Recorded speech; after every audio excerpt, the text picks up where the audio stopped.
ससुरास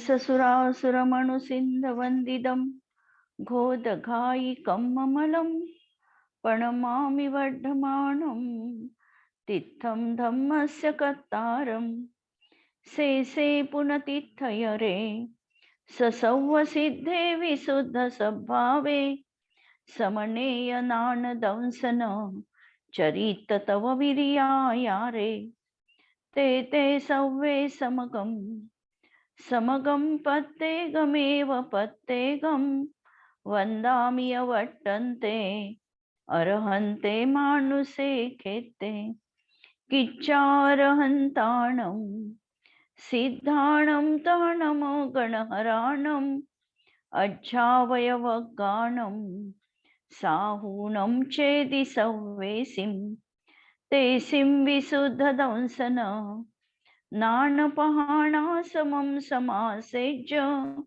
उवसंपयामि सम्मं जत्तो निर्वाण संपत्ती. स्वाध्याय कक्ष संपेपर्यंत आपणा सर्वांना चतुर्विध आहाराचा त्याग असणार आहे. अंतिम शासन नायक 1008 भगवान महावीर स्वामी की जय. द्वादशांग श्रुत देवी की जय. प्रवचन सार ग्रंथ आपण बघतो आहे आणि प्रवचन सार ग्रंथामध्ये द्रव्याचं लक्षण सांगणारी जी गाथा आहे 95 नंबरची ही आपण बघतो आहे. या अनुषंगाने आपण काही गोष्टी लक्षात घ्यायच्या आपल्याला बघायच्या होत्या. एक म्हणजे विस्तार सामान्य, विस्तार विशेष. विस्तार सामान्य याचा अर्थ जे 93 गाथेमध्ये आपण बघितलं की गुणांमध्ये व्यापक असणारं असं अन्वयरूप तत्व, त्याला विस्तार सामान्य म्हटलेलं होतं. त्याचंच नाव आहे तिर्यक सामान्य. आणि विस्तार विशेष म्हणजे गुण. नंतर आयत सामान्य आणि आयत विशेष. आयत सामान्य म्हणजे कालक्रमाने होणाऱ्या पर्यायींमधला अन्वय, हा आयत सामान्य. आणि आयत विशेष प्रतिसमय होणारी जी पर्याय ती आयत विशेष. यालाच ऊर्ध्वता सामान्य किंवा ऊर्ध्वता विशेष असं नाव आहे. या दृष्टीने आपण द्रव्याची व्याख्या बघितलेली होती की ऊर्ध्वता सामान्य आणि विस्तार सामान्य म्हणजे द्रव्य. या दृष्टिकोनातून आता द्रव्याची दुसऱ्या व्याख्या आपल्याला या ठिकाणी आचार्यांनी दिलेल्या आहे. एक पहिल्यांदा सांगितलं की सत्ता म्हणजे अस्तित्व म्हणजे द्रव्य, सद्द्रव्य लक्षणम. सत्ता आणि सत्ता ही दोन प्रकारची, स्वरूप सत्ता आणि सादृश्य सत्ता. सादृश्य सत्ता म्हणजे महासत्ता आणि स्वरूप सत्ता म्हणजे प्रत्येक वस्तूची स्वतंत्र स्वतंत्र सत्ता. वास्तविकतः ही स्वरूप सत्ता हीच वस्तुभूत आहे आणि महासत्ता ही उपचरित आहे. म्हणजे वास्तविकतः काही प्रत्येक द्रव्य एकमेकांशी जोडल्या गेले नाही, पण आहे आहे आहे रूपाने तिचं कथन होतं, म्हणून आहेपणाचा तिथे संबंध आहे. आणि या दृष्टीने ही महासत्ता उपचरित म्हटल्या गेलेली आहे. ही दोन प्रकारची सत्ता बघितल्यानंतर गुण पर्याय व द्रव्यम, गुण आणि पर्याय यांनी द्रव्य संयुक्त आहे. आणि गुण म्हणजे आपण गुण म्हणजे विस्तार विशेष आणि पर्याय म्हणजे आयत विशेष. अशा तऱ्हेने गुण आणि पर्याय यांचा समूह म्हणजे द्रव्य आहे. आणि गुण द्रव्याच्या संपूर्ण भागात आणि संपूर्ण अवस्थेत असतात आणि पर्याय मात्र एक समयवरती तिचं अस्तित्व असतं आणि पर्याय एकामागून एक या क्रमाने होतात. गुणांच्या संबंधामध्ये काही गुण द्रव्यांमध्ये सामान्य गुण आहे जे सर्व द्रव्यांमध्ये दिसतात आणि काही विशेष गुण आहे की जे आपापल्या द्रव्यामध्ये दिसतात. काही असेही गुण आहे की जे दोन द्रव्यांमध्ये दिसतात, बाकी द्रव्यात दिसत नाही. जसं जर आपण क्रियावती शक्ती बघितली तर क्रियावती शक्ती जीव आणि पुद्गलामध्ये दिसते. मूर्तिकपणा बघितला, अमूर्तिकपणा बघितला तर 5 द्रव्यांमध्ये अमूर्तिकपणा दिसतो. एक पुद्गल द्रव्यच मूर्तिक दिसतं आणि बाकीची 5 द्रव्य अमूर्तिक दिसतात. असे देखील काही गुणधर्म वस्तूमध्ये असतात. सामान्य गुणांमुळे द्रव्य द्रव्याची सिद्धी होते आणि विशेष गुणामुळे प्रत्येक द्रव्य दुसऱ्या द्रव्यापासून वेगळं आहे हे आम्हाला कळतं. यानंतर उत्पाद, व्यय, द्रव्यता या 3 गोष्टी म्हणजे 3 एकाच वस्तूकडे एकाच समयात बघण्याचे 3 दृष्टिकोन आहे. उत्पादाच्या अपेक्षेने जर आम्ही बघितलं तर वस्तू त्या समयात त्या पर्याय रूपाने उत्पन्न आहे. मागच्या पर्यायीच्या अपेक्षेने त्या पर्यायीमध्ये वर्तमान पर्यायीमध्येच त्याचा व्यय आहे आणि दोन्ही पर्यायींमध्ये अनुलक्षून असणारं सामान्यत्व ध्रुव रूपाचं कायम आहे. अशी ही त्रितयात्मक वस्तू आहे. उत्पाद, व्यय, द्रव्यता बघत असताना पर्याय एकच बघायची आहे आणि समय देखील एकच पाहायचा आहे, पण दृष्टिकोन मात्र 3 आहे. आणि द्रव्याला देखील या उत्पाद, व्यय, द्रव्यामध्ये पर्याय म्हटलेला आहे. पण पर्यायीचं जे लक्षण आहे क्रमभू, व्यतिरेकी, अनित्य हे त्या ठिकाणी लागू न होता वस्तूमधला एक अंश म्हणून त्याला पर्याय असं म्हटल्या गेलेलं आहे. या रीतीने आपण उत्पाद, व्यय, ध्रुवता बघितलेली होती आणि पंचन्य गाथेचा भाग आपण काही वाचलेला होता. त्याच्या पुढची टीका आपण बघूया. द्रव्य, उत्पाद, व्यय, द्रव्य आणि गुणपर्याय यांच्याशी लक्षण भेद असतानाही द्रव्यामध्ये द्रव्य वेगळं, उत्पाद, व्यय, द्रव्य वेगळं, गुणपर्याय वेगळं, यांच्यामध्ये लक्षण भेद आहे. म्हणजे द्रव्य लक्ष आहे तर उत्पाद, व्यय, द्रव्य हे लक्षण आहे.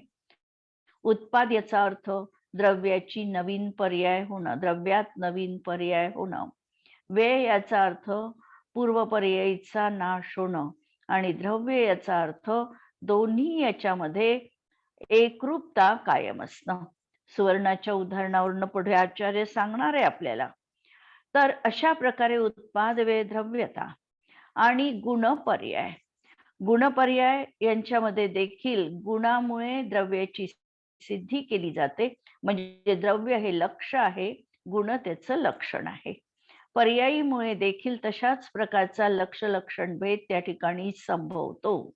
परंतु असं असताना देखील जर लक्षण भेद आहे आणि म्हणून 2 हे वेगळे आहे, स्वतंत्र आहे असं मात्र नाही. म्हणून त्यांची स्वरूप भेदास मात्र ते प्राप्त होत नाही. पण त्यांच्यामध्ये स्वरूप भेद नाही याचा अर्थ त्यांचे प्रदेश अभिन्न आहे. उत्पाद, व्यय, द्रव्य द्रव्याला सोडून नाही आणि द्रव्य उत्पाद, व्यय, द्रव्याला सोडून नाही. द्रव्य गुणपर्यायाला सोडून नाही आणि गुणपर्याय देखील द्रव्याला सोडून नाही. यांच्यामध्ये नाम वेगळं असेल, संज्ञा वेगळी आहे, प्रयोजन वेगळं आहे, नंतर लक्षण वेगळं आहे. यांनी जरी भेद असला तरी देखील प्रदेश भिन्नता नाही. म्हणून यांच्यामध्ये स्वरूप भेद नाही. तर द्रव्य स्वरूपानेच तद्रूप म्हणजे उत्पादादी रूप किंवा गुणपर्यायवत आहे. म्हणजे यांच्यामध्ये प्रदेश भिन्नता आपल्याला दिसत नाही. प्रदेश मात्र त्यांचे एकच आहे. उदाहरण वस्त्राचं दिलेलं आहे. ज्याप्रमाणे मलिन अवस्थेला प्राप्त झाले असलेले वस्त्र धुतले असताना स्वच्छ अवस्था रूपाने उत्पन्न होणारे त्या उत्पादाने लक्षित होते. शब्द आचार्य अमृतचंद्रांचे टीकेमधले हे असल्यामुळे अनुवादही तसा आहे. परंतु आम्हाला साध्या शब्दात हे बघता येईल की वस्त्र आहे, वस्त्र मळलेलं आहे. हे वस्त्र आम्ही धुतल्यानंतर त्या वस्त्राचा जो मलिनपणा होता हा निघून गेला आणि वस्त्र स्वच्छ रूपाने परिणत झालं. म्हणजे त्या वस्त्राची जी पूर्वीची मलिन पर्याय होती, या मलिन पर्यायीचा व्यय झाला आणि स्वच्छत्व पर्यायीचा उत्पाद झाला. म्हणून ते वस्त्र स्वच्छ अवस्था रूपाने उत्पन्न होणारे त्या उत्पादाने लक्षित आहे. म्हणजे ते त्या ठिकाणी त्या पर्याय रूपाने उत्पन्न झालेलं आहे. साधं सरळ वाक्य आपलं, की पूर्वीची त्याची अवस्था नष्ट झाली, अवस्था नष्ट झाली आणि नवीन अवस्था म्हणजे स्वच्छत्व ही अवस्था त्या ठिकाणी उत्पन्न झालेली आहे. म्हणून हा वस्त्रामधल्या पर्यायीचा उत्पाद आहे आणि त्या वस्त्राचा त्या उत्पादाशी स्वरूप भेद म्हणजे वस्तू भिन्नता किंवा प्रदेश भिन्नता नाही. आता जो हा उत्पाद झालेला आहे म्हणजे ते द्रव्य त्या समयात त्या पर्याय रूपाने समूहच्या समूह उत्पन्न झालेला आहे. म्हणजे त्यामधला काही भाग बदललेला आहे असं नाही.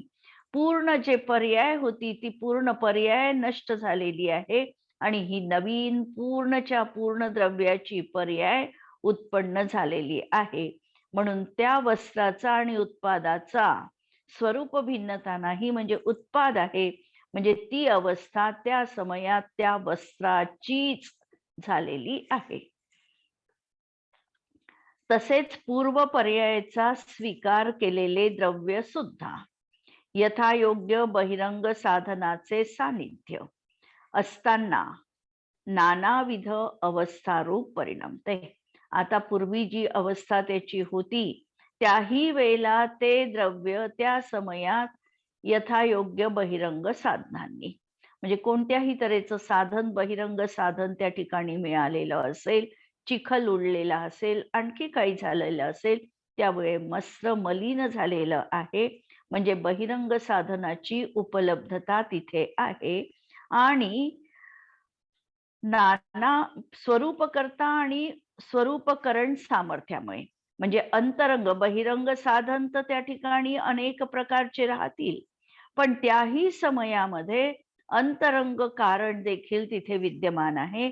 अंतरंगाच्या दृष्टीने बघितलं तर ते वस्त्र त्या समयात तशा रूपाने आपल्याच स्वरूपाने आपल्या पर्यायीचा करता आहे आणि त्याचं साधन देखील स्वयं ते द्रव्यच त्या ठिकाणी आहे. म्हणजे दोनही तऱ्हेची उपपत्ती या ठिकाणी लावली. बहिरंग साधन बघताना यथायोग्य बहिरंग साधनाचं निमित्त कारण मिळालं असेल ते बाह्य निमित्त कारण आहे पण प्रत्येक द्रव्याचं अंतरंग निमित्त कारण स्वतःची त्याची परिणमण्याची शक्ती आहे. ते स्वरूपानीच तशा रूपाने त्या समयात परिणत झालेलं आहे. म्हणून त्या स्वरूपाचा तो कर्ता आहे हे अंतरंग साधन आणि तेच त्याला निमित्त म्हणजे करण देखील म्हणजे साधन देखील द्रव्याचंच त्या ठिकाणी मिळालं. अधिकरण देखील ते स्वयं वस्त्रच आहे. अशा प्रकारे अभिन्नता देखील तिथे बघता येते. कारण प्रतिसमय परिणमनशीलता असणं हा द्रव्याचा स्वभाव आहे.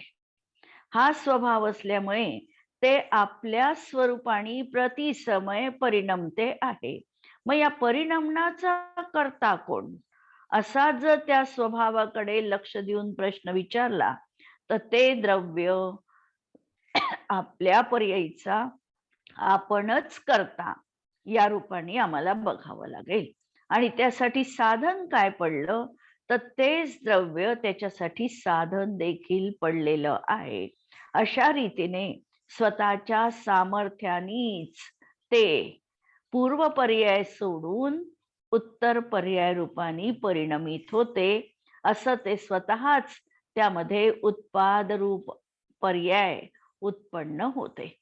याचा मतितार्थ हा लावायचा आहे की द्रव्य हे स्वतः प्रतिसमय परिणमनशील असल्यामुळे द्रव्यामध्ये स्वतःच्याच स्वरूपकर्त्याच्या माध्यमातून स्वतःच्याच योग्यतेने प्रतिसमय पर्यायी होत आहे.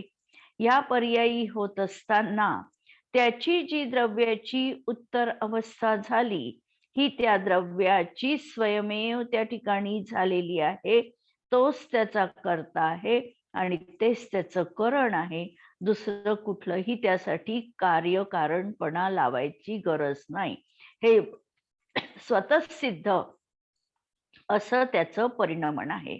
म्हणजे द्रव्यामध्ये जे काही उत्पाद व्यय होऊ लागलेले आहे हे का होतात आहे, याचं जर ओरिजिनल आणि निश्चयाने जर आम्हाला कारण शोधायचं असेल, तर ते द्रव्य स्वतः परिणमनशील असल्यामुळे प्रतिसमय पूर्व पर्याय सोडून उत्तर पर्याय धारण करत आहे आणि ही पर्याय त्या द्रव्याची समग्र रीतीने होते आहे आणि त्यासाठी ते स्वतःच त्या स्वतःच्या परिणामाला निश्चयनयानी कारण आहे.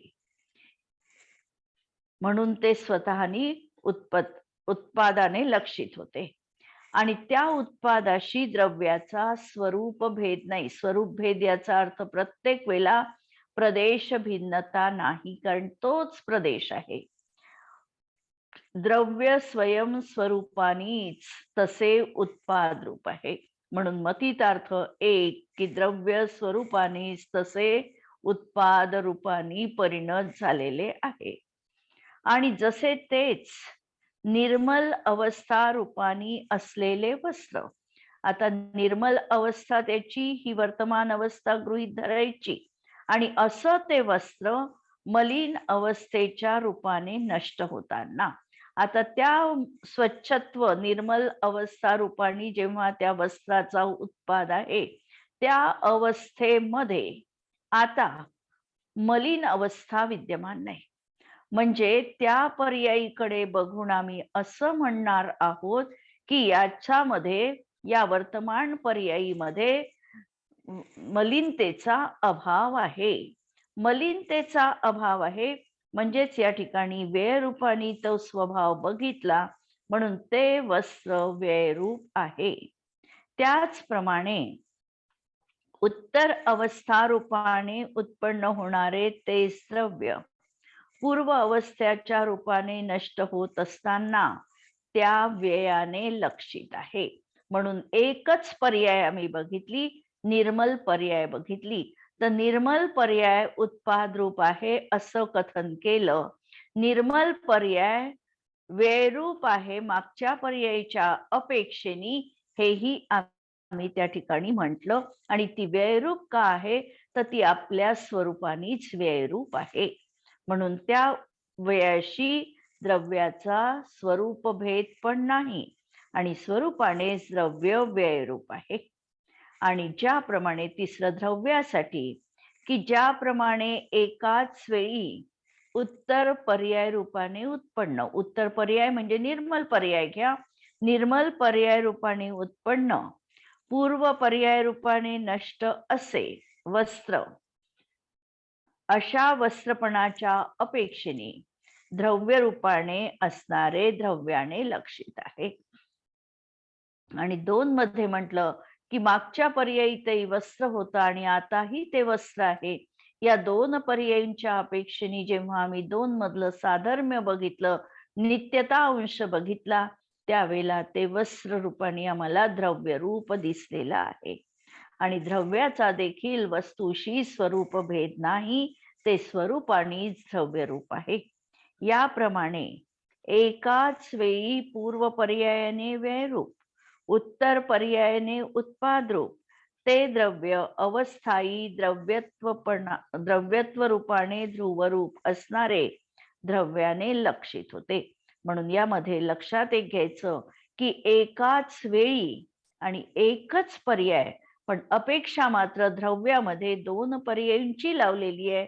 वेळ देखील वर्तमान पर्यायीत बघत असताना मागच्या पर्यायीची अपेक्षा तिथे गृहीत आहे.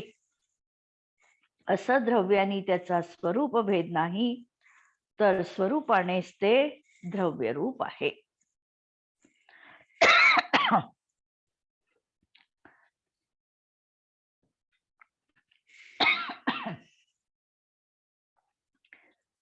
ज्याप्रमाणे तेच वस्त्र, आता आपण उत्पाद व्यय द्रव्याची अपेक्षा बघितली, आता गुणपर्यायांची आम्हाला अपेक्षा बघायची आहे या नंतरच्या पॅरामध्ये. ज्याप्रमाणे तेच वस्त्र विस्तार विशेषाश म्हणजे शुभ्रत्व गुणांनी लक्षित होते. आता ते वस्त्र जे आहे त्या वस्त्रामध्ये त्या समयात शुभ्रपणा आहे, मऊपणा आहे, तलमपणा आहे, बाकी गुणधर्म आहे. तर अशा गुणांनी ते वस्त्र बनलेलं आहे. तेव्हा गुणांचा आणि स्वरूपाचा भेद नाही. म्हणजे द्रव्य त्यावेळेला गुणमय आहे, म्हणजे गुणांचा आणि द्रव्यांचा स्वरूप भेद नाही, तर ते वस्त्र स्वरूपानेच गुणमय आहे. त्याचप्रमाणे द्रव्यही विस्तार विशेषात्मक गुणांनी लक्षित होते. जसं द्रव्य गुणमय आहे, जसं वस्त्र गुणमय, तंतू वगैरे गुणमय सांगितला, त्याप्रमाणे द्रव्य देखील विस्तार विशेषात्मक गुणांनी पूर्ण आहे. त्यांचा आणि गुणांचा स्वरूप भेद नाही, तर ते स्वरूपानेच गुणमय आहे. तद्वत तेच वस्त्र आयत विशेष पर्यायांनी तंतूंनी लक्षित होते, तेव्हा त्यांचा त्या पर्यायांशी स्वरूप भेद नाही, स्वरूपानेच ते तसे आहे. म्हणून ते वस्त्र आयत विशेषांच्या अपेक्षेने जर बघितलं, पर्यायींच्या अपेक्षेने बघितलं, तर त्यांच्यामध्ये देखील स्वरूप भेद त्या ठिकाणी नाही. त्याप्रमाणे द्रव्य देखील आपल्या आयत विशेषांनी लक्षित होते, म्हणजे त्यांचा द्रव्याबरोबर स्वरूप भेद नाही, तर ते स्वरूपानेच त्या रूपाला पर्यायाला प्राप्त होतात. म्हणजे थोडक्यात या सगळ्या पॅरावरून आपल्याला एक गोष्ट लक्षात घ्यायची आहे की उत्पाद, व्यय, द्रव्य यांच्या माध्यमातून द्रव्य आचार्यांनी सांगितलेलं आहे, आणि उत्पाद, व्यय आणि द्रव्य हे द्रव्यमयच आहे. द्रव्याला सोडून उत्पाद, व्यय, ध्रुवता नाही, आणि द्रव्याला सोडून गुणपर्याय देखील नाही, याची सिद्धी या ठिकाणी केलेली आहे. वस्त्रामधील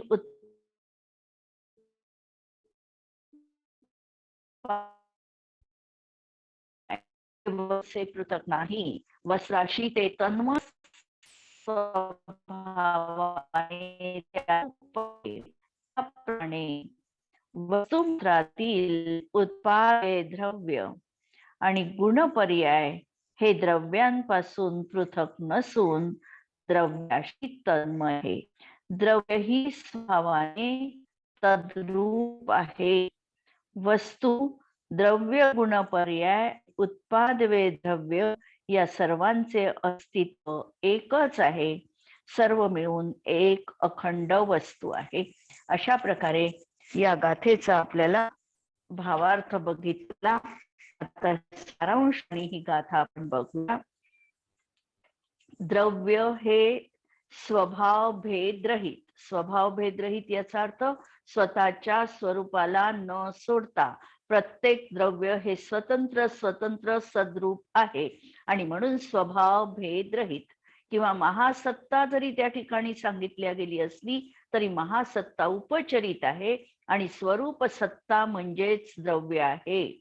अशा तऱ्हेने स्वभाव भेदरहित अखंड सत आहे.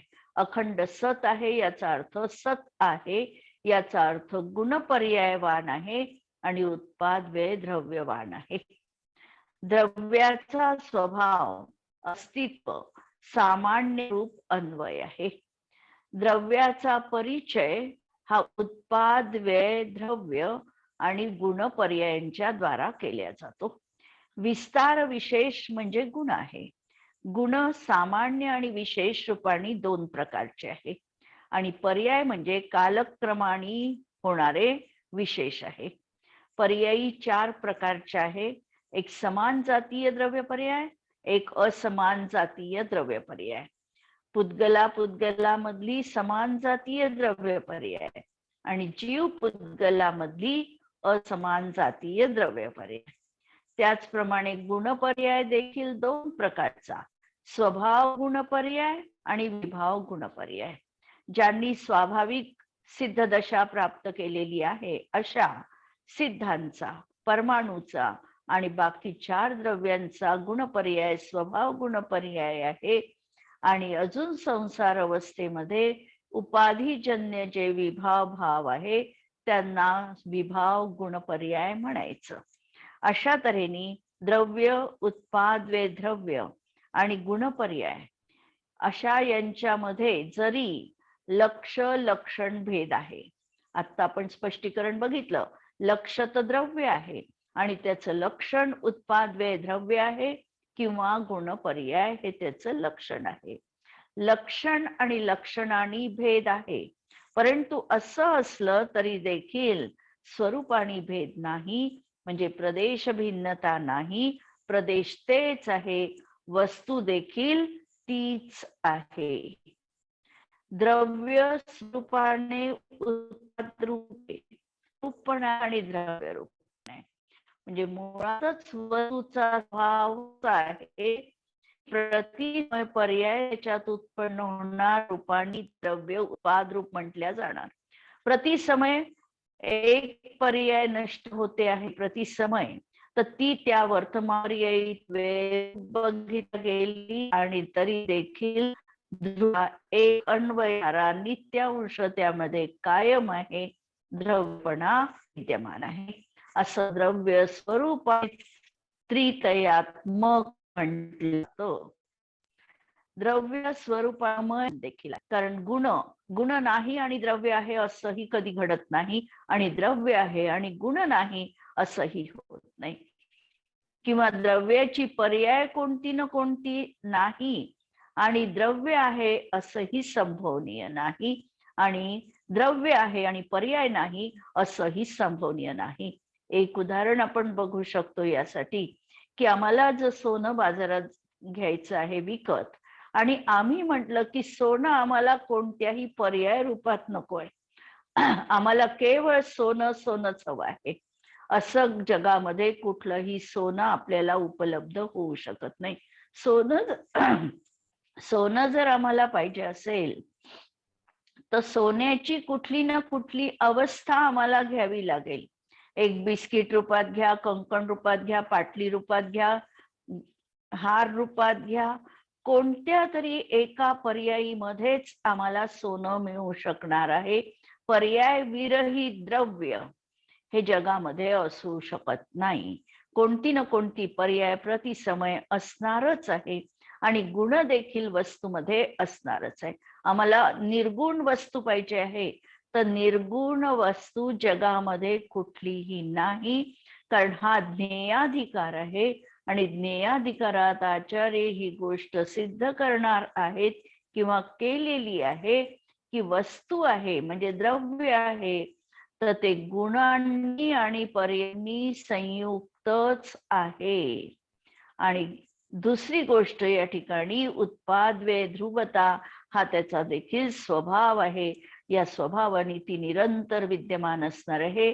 कूटस्थ नित्यपणा हा आम्हाला अभिप्रेत नाही, कारण बदलही त्या ठिकाणी होतात आहे आणि जे प्रत्यक्ष आम्हाला दिसतात तर प्रत्यक्षाच्या विरुद्ध आम्ही कुठलंही वक्तव्य करायला तयार नाही, कारण जर बदल आम्हाला दिसतात आहे तर बदल आम्हाला मान्य करावे लागतात.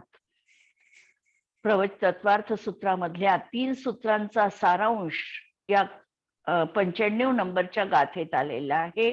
उत्पाद वे द्रव्ययुक्तम सत, सद्रव्य लक्षण आणि गुणपर्यवत द्रव्य. आणि ही 3 सूत्रांमध्येच ही 95 गाथा प्रवचनसारची आम्हाला या ठिकाणी दिसते. द्रव्य हे विस्तार विशेष रूप गुणांनी लक्षित आहे आणि आयत विशेष रूप पर्यायांनी लक्षित आहे, पण गुणपर्यायासोबत वस्तूचा स्वरूप भेद नाही, प्रदेश तेच आहेत. गुण म्हणजे ध्रुवता आणि उत्पाद व्यय म्हणजे पर्याय. अशाही तऱ्हेने गुणपर्यायाची आम्ही व्याख्या घटित करू शकतो. गुण कारण ते द्रव्यासोबत नित्य आहे आणि प्रत्येक पर्यायीत आहे, म्हणून गुणाला आम्ही ध्रुवामध्ये टाकू शकतो आणि उत्पाद व्यय मात्र पर्यायीत टाकता येतो, कारण बदल आहे.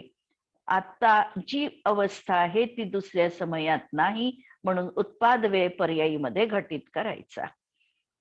नंतर या ठिकाणी सत्तेचे 2 जे भेद सांगितले, एक महासत्ता ज्याला आम्ही सदृश सत्ता म्हणणार आहे आणि दुसरं अवांतर सत्ता म्हणजे स्वरूप सत्ता. तर स्वरूप सत्ता ही वस्तूची, प्रत्येक वस्तूची वेगवेगळी स्वतंत्र स्वतंत्र सत्ता आहे. आणि महासत्ता ही मात्र प्रामाण्य एका कल्पनेने निर्मित केलेली आहे. महासत्तेने आम्ही सर्व द्रव्यांशी जुळलेले आहोत. तर अवांतर सत्ते आमचे अस्तित्व सुरू आहे. आमचे हे अस्तित्व दुसऱ्यांपासून भिन्न आहे. जरी जीवत्व सत्ता आम्ही म्हटलं, जीव आहे बा, जीवत्पणा सर्व जीव मध्ये समान रूपाने आहे, तरी प्रत्येकाचं जीवत्व हे वेगळं वेगळं असणार आहे. त्या आधारावर जरी आम्ही महासत्ता रूपाने त्याचं कथन केलं असलं तरी देखील प्रत्येकाची स्वरूप सत्ता, अवांतर सत्ता आम्ही त्या मान्यते, जर आम्ही एक सादृशी आम्ही तसं, पण जर अंतरंगामध्ये हो तर मात्र आमच्या जीवनात मिथ्यात्व आहे. म्हणजे मिथ्यात्व हे कसं आहे, तर आमची सत्ता माझी स्वतःपुरती स्वतंत्र आहे. पराशी ती संलग्न दिसते आहे, पण पराशी संबंध असताना तो उपचरित आहे, तो वस्तुभूत नाही. अशा तऱ्हेची कल्पना करणं हेच त्या ठिकाणी योग्य आहे. आणि हे जर आम्ही म्हणत नसू तर मिथ्यात्व जीवनात आहे, तो आमचा परसमय आहे. आणि म्हणून या गाथेचा प्रयोग आमच्या जीवनात जर आम्हाला करायचा असेल तर द्रव्याचं लक्षण आम्हाला योग्य रीतीने उत्पाद, व्यय, ध्रुवता आणि गुणपर्यायावरून आणि अस्तित्वावरून जाणून घ्यायचं आहे. आणि हे सगळं जाणून घेतल्यानंतर आम्हाला आमच्या स्वतःच्या स्वरूप अस्तित्वाचाच त्या ठिकाणी आश्रय घ्यायचा आहे. आणि हा आश्रय घेत असताना आम्ही अभेद रूपाने द्रव्य, गुण आणि पर्याय यांना एक अभेदात समाविष्ट करून त्याची अनुभूती घेण्याचा आमचा प्रयत्न असणार आहे. अशा रीतीने ही गाथा आपण या ठिकाणी बघितली. आता आमची 96 नंबरची गाथा सुरू होणार आहे. आणि ही गाथा परत आमची सदृश सत्ता आणि स्वरूप सत्ता, सदृश सत्ता आणि स्वरूप सत्ता अशा प्रकारचे जे दोन भेद सांगितले, यामध्ये स्वरूप अस्तित्वाचं लक्षण सांगणार आहे. ही गाथा सांगताना आम्हाला काही शब्द किंवा तेच आम्हाला परत परत आचार्य सांगतात आहे असं देखील वाटण्याची या गाथेमध्ये खूप शक्यता आहे. कारण आचार्य शब्द आमच्या जवळ सीमित असतात आणि सांगायचं आचार्यांना असीम आहे. वस्तुतत्व मुळातच असीम आहे. या असीम तत्वाला सीमेमध्ये बंदिस्त करणं, शब्दामध्ये बंदिस्त करणं हे कधीही अशक्यप्राय आहे. म्हणजे वस्तू पुढे सप्तभंगी पण येणारच आहे की वस्तू कशी आहे. वस्तूचं स्वरूप सांगा म्हटलं तर वस्तूचं स्वरूप कथनचित जरी वक्तव्य असलं तरी आम्ही शब्दातून जे सांगणार आहोत ते अत्यंत सीमित आहे. कारण मुळातच शब्द सीमित आहे. वर्णमाला आपण बघितली तर वर्णमालामध्ये फक्त 16 स्वर आणि 33 व्यंजन, एवढ्या या शब्दांमध्ये आम्हाला ही अनंत वस्तुरूप असलेली सत्ता निबद्ध करायची आहे. ही निबद्ध करत असताना शब्द बऱ्याच वेळेला तेच किंवा तसेच वापरावे लागतील.